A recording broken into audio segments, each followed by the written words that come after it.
যদি কেউ কথা না কয়ে, ওরে ওরে ও বাগা, কেউ কথা না কয়ে, যদি সবাই থাকে মুখ ফিরায়ে, সবাই করে ভয়। যদি সবাই থাকে মুখ ফিরায়ে, সবাই করে ভয়। তবে পরাণ খুলে ও তুই মুখ ফুটে তোর মনের কথা একলা বলো রে। যদি তোর ডাক শুনে কেউ না আসে, তবে একলা চলো রে। যদি তোর ডাক শুনে কেউ না আসে, তবে একলা চলো রে।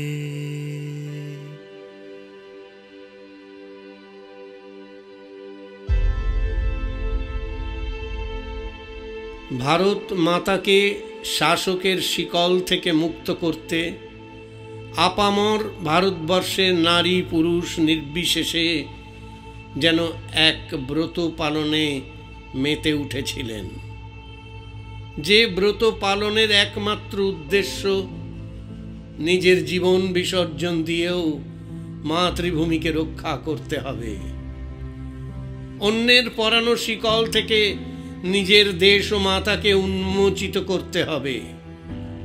তাতে কেউ কথা বলুক বা না বলুক, পাশে থাকুক বা না থাকুক, ফিরে তাকাক বা না তাকাক, এসবের পরোয়া কোনো বিপ্লবী করেনি কোনো দিনও।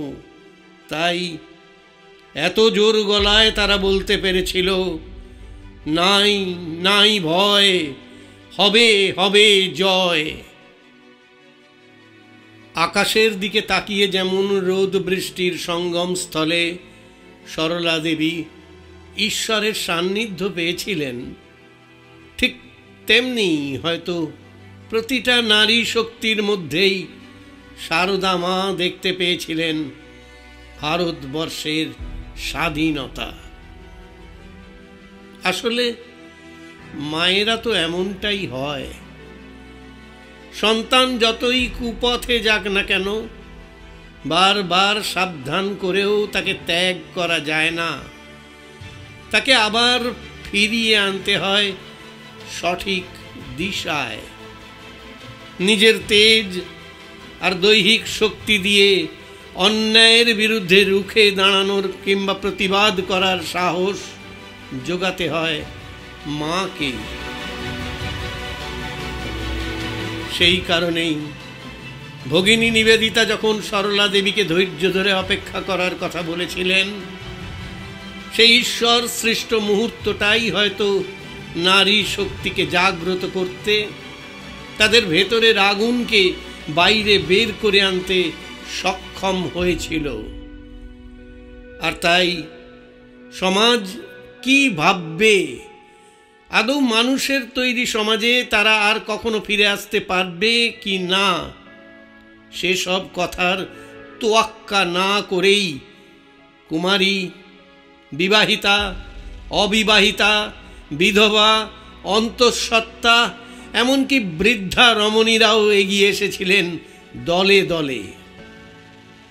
একদিকে ব্রিটিশ শাসকদের নিষ্ঠুর অত্যাচার যেমন সীমাহীনভাবে বাড়তে থাকছিল, অন্যদিকে ঠিক তেমনভাবেই ভারতবর্ষের মানুষ দাঁতে দাঁত চেপে সমস্ত অত্যাচার সহ্য করতে করতে স্বাধীনতার জন্য নিজেদের জীবন সমর্পণ করে দিতে প্রস্তুত হচ্ছিল।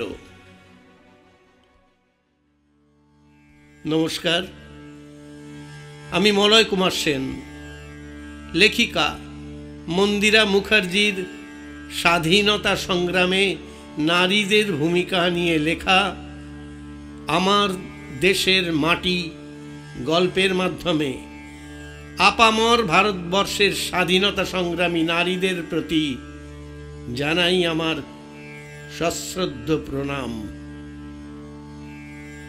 স্বাধীনতার ৭৮ বছর পূর্তির উৎসব উদযাপনে সমগ্র ভারতবাসীর কাছে ও আমাদের শ্রদ্ধেয় সমস্ত স্বাধীনতা সংগ্রামীদের প্রতি শ্রদ্ধা জ্ঞাপনের একটা ছোট্ট প্রচেষ্টায় মেডলি FM অরিজিনালস গোটা আগস্ট মাস জুড়ে স্বাধীনতা সংগ্রামে নারীদের ভূমিকা নিয়ে গল্প শোনাবে। আজ শুনুন তার দ্বিতীয় পর্ব।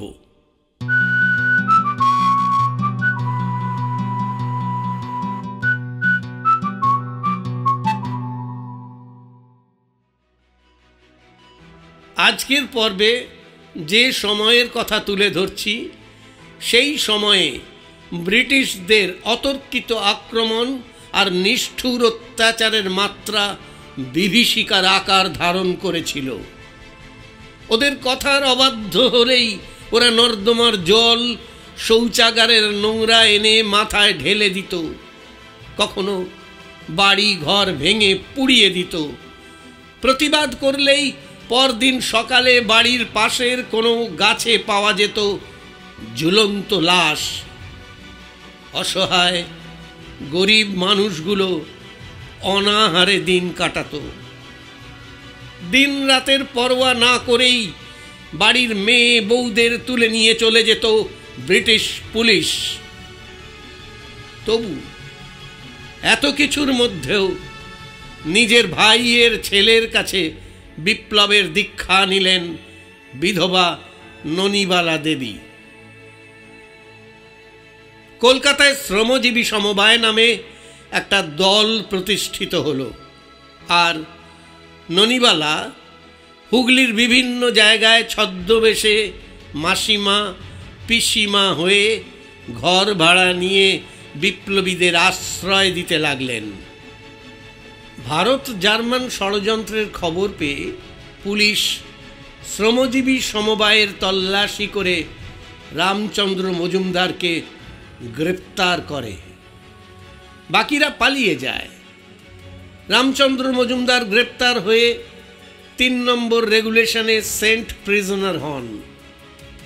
গ্রেপ্তারের সময় রামচন্দ্র মাউজার পিস্তল লুকিয়ে রাখার জায়গা বলতে পারেননি।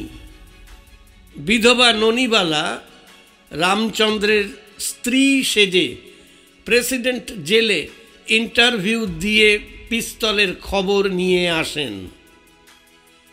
ননিবালা দেবী যে সমাজ বহির্ভূত কোনো কাজ করেছেন এমন কথা কেউ কোনোদিন ভাবতেও পারেননি। মেয়েরা তো নয়ই, পুলিশও ধরতে পারেনি সেই কাজ। অনেক নারী এই কাজের পর সাহস নিয়ে এগিয়ে আসেন। ভোলানাথ চ্যাটার্জি তার বড় পিসিমাকে সঙ্গে নিয়ে চন্দননগরে ঘর ভাড়া নিলেন, দুটি আলাদা আলাদা জায়গায়। আশ্রয় দেওয়া বিপ্লবীদের মাথায় তখন হাজার হাজার টাকার হুলিয়া। দিনের বেলা লুকিয়ে থেকে রাতে সুযোগ বুঝে তারা বেরোতেন। জোঁকের মতো লেগে থাকা পুলিশ হয়রান হয়ে তল্লাশি চালাতে থাকে হঠাৎ হঠাৎ করেই। ননিবালাকে গ্রেফতার করার জন্য উঠে পড়ে লাগে পুলিশ। ওর ছোটবেলাকার এক বন্ধুর দাদা প্রবোধ মিত্রের সঙ্গে চন্দননগর থেকে রাতের অন্ধকারে পেশোয়ার পালিয়ে যান ননিবালা। ননিবালার বাবাকে এলিসিয়াম রোতে নিয়ে গিয়ে সকাল 10টা থেকে বিকেল 5টা পর্যন্ত জেরা করে পুলিশ, কিন্তু তারপরেও ননিবালার কোনো সঠিক খোঁজ না পাওয়ার জন্য জোর করে ননিবালার বাবার পেনশন বন্ধ করে দেয় পুলিশ। বাড়ি থেকে বেরোনো বন্ধ হয়ে যায় সকলের। অনেক চেষ্টার পর অবশেষে পুলিশ পেশোয়ার থেকে গ্রেপ্তার করে ননিবালা দেবীকে। তিনি তখন কলেরায় আক্রান্ত, 3 দিন ধরে ভুগছেন। প্রথম দিন বাড়ি ঘিরে রেখে, পরের দিন পুলিশ হাজতে স্ট্রেচারে করে নিয়ে যাওয়া হয় তাঁকে। সেখান থেকে কাশীর জেলে। প্রথম নারী রাজবন্দিনী হওয়ায় সারা দেশ বিক্ষোভে ফেটে পড়ে। বিপ্লবের আগুন কোনোভাবেই ঘরবন্দি করে রাখতে পারে না বাংলার নারীদের। অসুস্থ নারীকে বন্দিনী করা কোন আইনে হয়? জবাব চাই, জবাব দাও, জবাব চাই, জবাব দাও, জবাব চাই, জবাব দাও স্লোগান তুলে মিছিলে নামে হাজার হাজার নারী। ননিবালা দেবীকে কাশীর জেলে চালান করার দিন রাস্তায় শুয়ে প্রতিবাদ করে বিপ্লবী থেকে শুরু করে সাধারণ নারীরা, আর পুলিশও দিক বিদিক জ্ঞান শূন্য হয়ে গ্রেপ্তার করতে থাকে তাদের। কাশীর ডেপুটি পুলিশ সুপারিনটেন্ডেন্ট জিতেন ব্যানার্জি অমানুষিক জেরার সঙ্গে তুইতকারি ছাড়াও আরও নানান অকথ্য অশালীন ভাষা প্রয়োগ করতে থাকে ননিবালা দেবীর ওপর। বল কোথায় আছে, বল বল কোথায় লুকিয়ে রেখেছিস, বল বল কোথায় লুকিয়ে রেখেছিস, সবাই কোথায়, ওই বিপ্লবীরা কোথায়, কোথায় লুকিয়ে রেখেছিস তাদের, বল। ননিবালা নীরবে সব সহ্য করতে থাকেন। বাংলায় এবার আগুন জ্বলে উঠল। আর কোনো পর্দা নেই, গৃহকর্তার বাধা কিংবা বিধবা হওয়ার ভয় নেই আর কারোর। বরং বিপ্লবী স্বামীর পাশে সহযোদ্ধা হয়ে দাঁড়িয়ে সুখের সংসার ত্যাগ করলেন দেশবন্ধু চিত্তরঞ্জন দাসের স্ত্রী বাসন্তী দেবী। 1921 সালে ছেলেদের সঙ্গে পায়ে পা মিলিয়ে অসহযোগ আন্দোলনে যোগ দিলেন নারী সমিতি নিয়ে। চরকা কাটা শেখাতে আর সাহস জুগিয়ে স্বনির্ভর হতে গ্রামে গ্রামে ঘুরে বেড়াতে থাকলেন তিনি। কতজনকে আটকাবে ব্রিটিশ শাসক? এখন ছেলেরাও আর একা নয়। বিবাহিত ছেলেদের সঙ্গে সহযোদ্ধা হতে থাকলো তাদের স্ত্রী, আর অবিবাহিত ছেলেদের রক্ষা করতে এগিয়ে এলো তাদের সহপাঠিকারা কিংবা তাদের বোনেরা। নারী শক্তিকে রক্ষা কবচ করানোর মতো রক্ষা করার ব্রত পালন করতে থাকলো বিপ্লবী পুরুষ সমাজ। তার মানে এই নয় যে এখানেও কোনো বাধা বিপত্তি আসেনি, এসেছে, কিন্তু সেসবের পেছনে সময় নষ্ট করার মতো সময় নারীদের কাছে ছিল না। মা তার সন্তানকে গল্প বলার ছলে শিখিয়ে যাচ্ছেন ভারত মাতাকে রক্ষা করার বীজ মন্ত্র।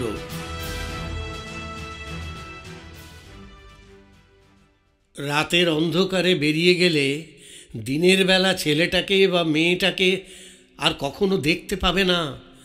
শুধু মৃত্যুর সংবাদ আসবে কারোর মারফত। সেটা জেনেও কত মা দিনের পর দিন দরজা খুলে পাহারা দিয়ে গেছেন সন্তানকে বিপ্লবের দীক্ষায় দীক্ষিত করতে। একদিকে বাসন্তী দেবী, দেশবন্ধুর ছোট বোন উর্মিলা, হেমপ্রভা মজুমদার, জ্যোতির্ময়ী গাঙ্গুলিকে সঙ্গে নিয়ে নারী কর্মমন্দির প্রতিষ্ঠা করে কাজ করে চলেছেন।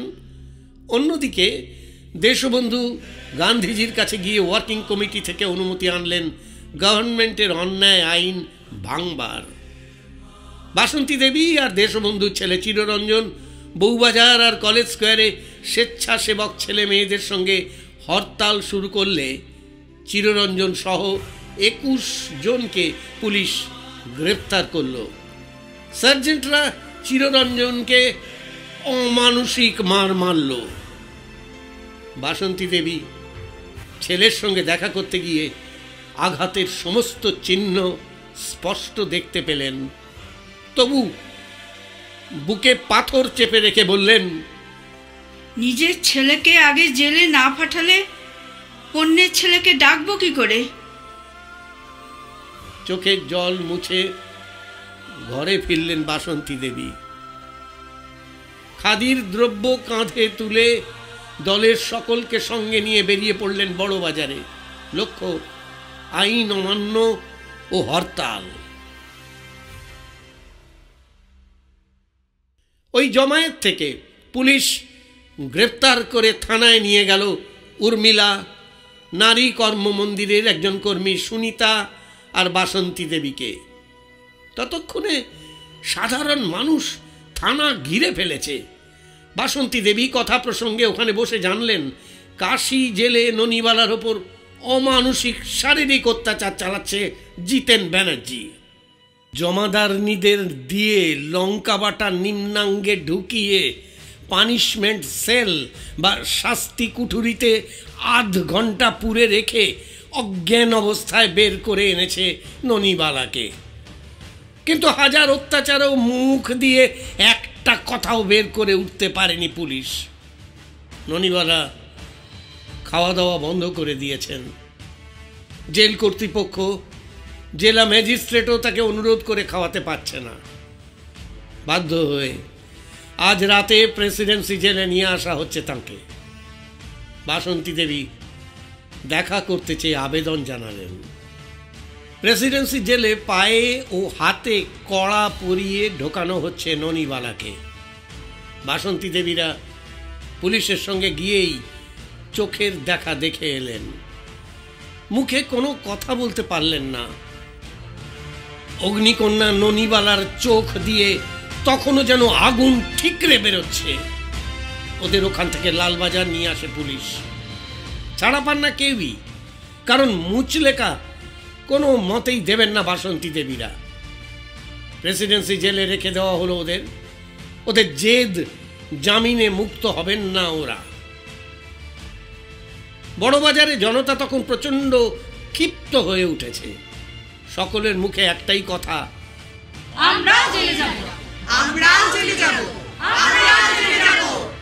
দলে দলে গ্রেপ্তার হচ্ছে নারী যুবকরা। পুলিশের বাধা আর কাজ করছে না। মারতে মারতে পুলিশের লাঠি ভেঙে যাচ্ছে, তবু জনতা থামছে না। একদিকে প্রবল স্রোতের মতো ধেয়ে আসছে জনতার দল, অন্যদিকে পুলিশ কাদের অ্যারেস্ট করবে, কিভাবে অ্যারেস্ট করবে, কাদের ওপর লাঠি চালাবে কিছুই ভেবে পাচ্ছে না।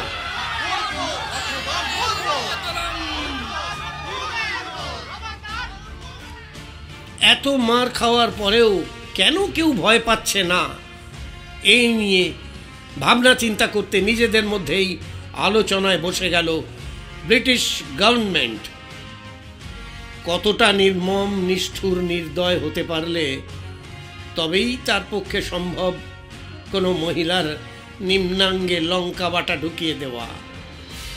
পানিশমেন্ট সেলে একজন মহিলাকে বন্দি করে রেখে অজ্ঞান অবস্থায় তাকে বার করা, এলোপাথারি লাঠিচার্জ, অকথ্য ভাষায় গালিগালাজ, তুই তোকারি করে অত্যাচার করা, কোনো কিছুই তো বাকি রাখেনি এই অমানুষ ব্রিটিশ সৈন্যদল আর তাদের পা চাটা কিছু ভারতীয়। শত অত্যাচারেও তাদের মুখ থেকে একবারও জামিনে মুক্তি নেওয়ার কথা বের হয়নি। গোপন অস্ত্র শস্ত্রের হদিশ কিংবা যাদের মাথার দাম হাজার হাজার টাকা, তাদের খবর বের করতে পারেনি ব্রিটিশ পুলিশ দল। যারা জীবন সঁপে দিয়েছে দেশ ও মাতার হাত পায়ের শিকল মুক্ত করতে, তাদের লোহার বেড়ি পরিয়ে ব্রিটিশ সরকার ভয় দেখাতে পারবে এটা ভাবে কি করে?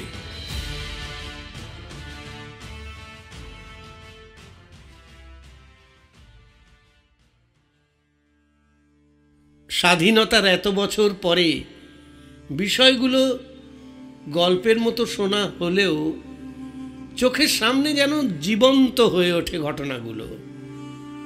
কত নিষ্ঠুর অত্যাচার সহ্য করার ফল স্বরূপ আজকের এই স্বাধীন ভারতবর্ষ।